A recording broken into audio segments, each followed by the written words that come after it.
This is one of the strongest groups in the increasingly fragmented armed opposition. Ahrar al-Sham boasts a force of at least 23,000 fighters spread across the country.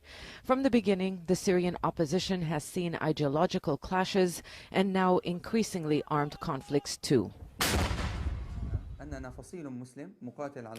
We are a Syrian Islamic group that is fighting on Syrian land.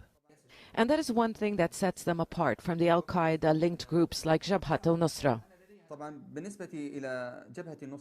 As for Jabhat al-Nusra, they are a group fighting in Syria. We are an independent Islamic group, and I stress independent because we do not have any loyalties to foreign powers.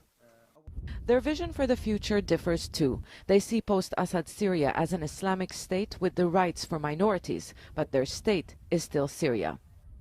Ahrar al-Sham didn't join the Western-backed Free Syrian Army. It also didn't join the ranks of al-Qaeda groups. It says it is a Syrian nationalist movement that doesn't accept any group that implements a foreign agenda.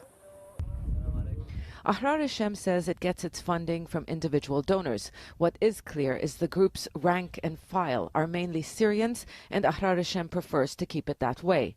While Abu Sa'ad al-Suri says Ahrar al-Sham won't classify any group an enemy, but he didn't rule out that happening in the future. Extremism has no place in Syria.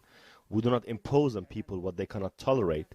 There are some so-called Islamic groups that are cells planted from the outside, and they are not Syrians.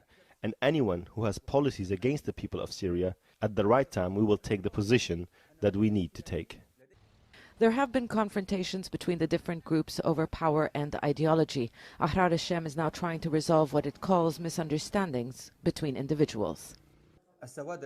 We are the majority, and both sides have approached powerful groups like us to resolve the issue. We agreed to appoint a Sharia committee, and they agreed to respect its verdict. They don't like to be called the kingmakers in the power struggle within the rebel-held north, but Abu Sa'ad insists their legitimacy comes from being Syrian. We are from the people, we work for the people, he says. They are presenting themselves as part of the solution. They now need to live up to their promises. But it is their guns that make them a force that cannot be ignored. Sana Khuder, Al Jazeera, Idlib province, Syria.